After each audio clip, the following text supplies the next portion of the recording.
Hello friends, we present to you the biggest, the grandest, the most awaited update that we've been working on for a whole year, and its name is New Power. This update brings a new hangar, much prettier with more detail and featuring different locations for each type of vehicle. All your active machines will be exhibited around the hangar with a real crew of mechanics servicing them. An updated interface, new gamepad controls, and a battle pass that will give you an opportunity to get the legendary T-10A, a new modification of the last heavy Soviet tank in production.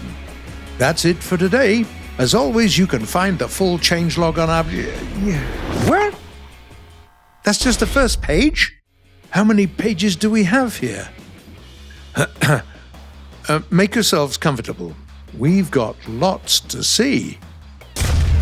For instance, have a look at this. A new engine. Oh yeah, the next generation graphics engine, Dagger 6.0 with a new sky modeling system, Das Sky 2.0, brings realistic clouds, volumetric fog, new effects for shots, hits, explosions, smoke, and rocket launchers.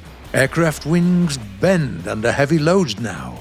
Vehicles shake on uneven surfaces. There's wing flutter, as well as an impressive damage model and 3D hull breaches. The neural network based on DLSS technology will give the graphics amazing sharpness and FPS. Dogfights have never looked this epic before.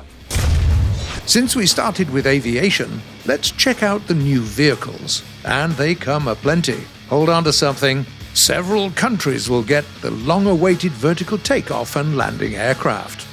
First of all, it's the legendary British Harriers, the GR.1 and the GR.3, as well as their closest American relatives, the AV-8A and the AV-8C combat aircraft.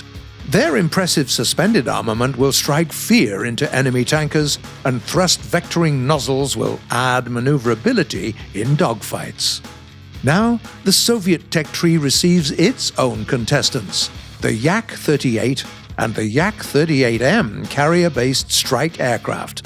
They, too, have an amazing choice of suspended armament. Just take a look at this beauty, the Kha-23M. Air-to-surface missile, first of its class in the Soviet military. Now, with all these modern jets joining the ranks, they surely need something suitable to land and take off from. So, meet the new aircraft carriers. The American Forrestal, the British Ark Royal, and the Soviet Baku. Another long-awaited new aircraft, albeit less exotic, is the Soviet MiG-21 Bizjet fighter. It has additional air-to-air missiles and a new engine with an afterburner, giving it improved dynamics and an incredible climb rate, all the while keeping the previous model's level of maneuverability.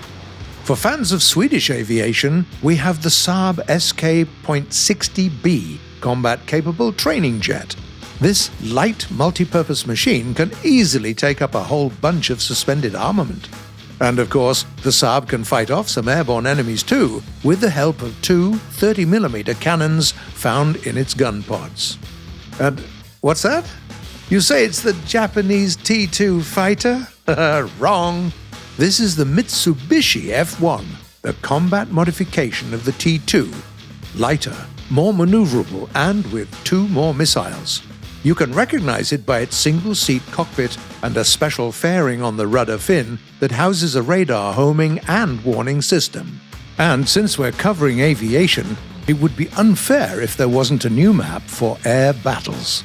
The new city map has amazing detail and a complex, picturesque landscape for dogfights amongst skyscrapers.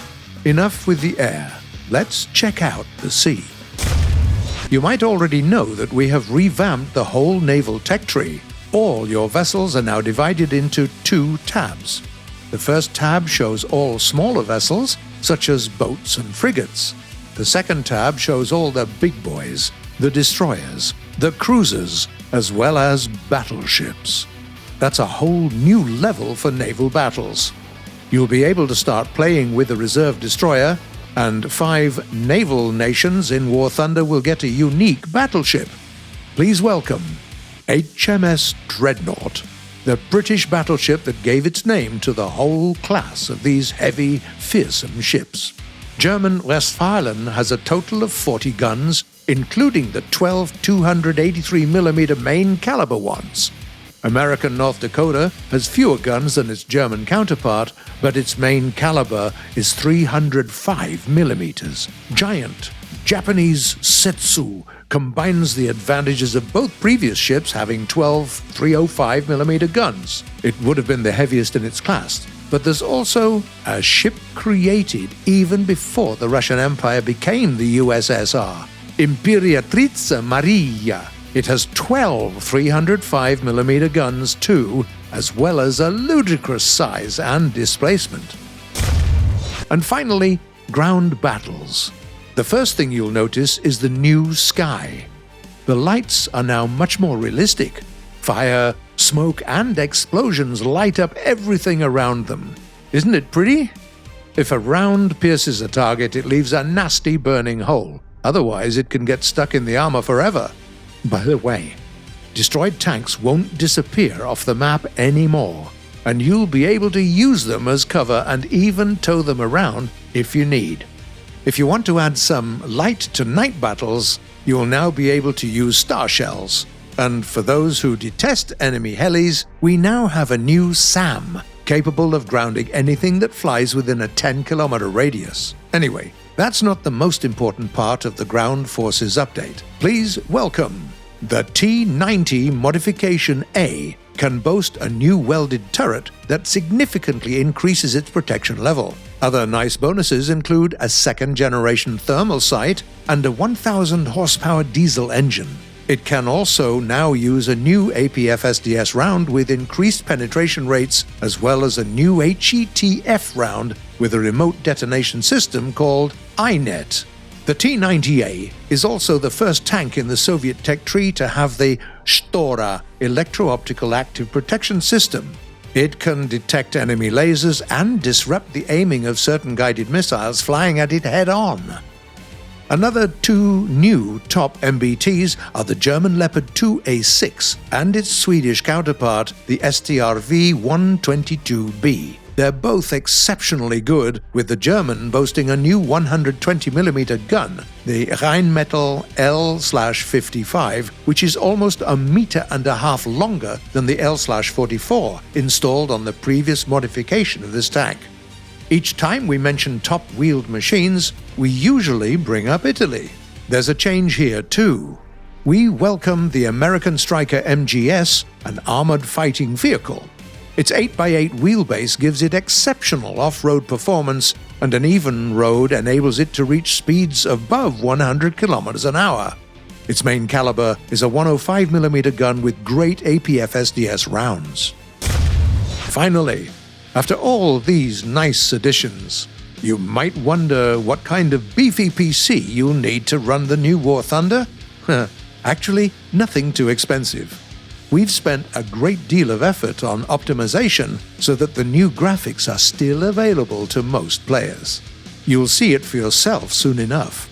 As usual, the update will become available on all platforms at the same time, including the brand new next-gen consoles. And of course, the full changelog is available on our official website. We're especially eager to hear your feedback this time. So please subscribe to our channel and tell us everything you think. Hit that like button and stay tuned. See you soon.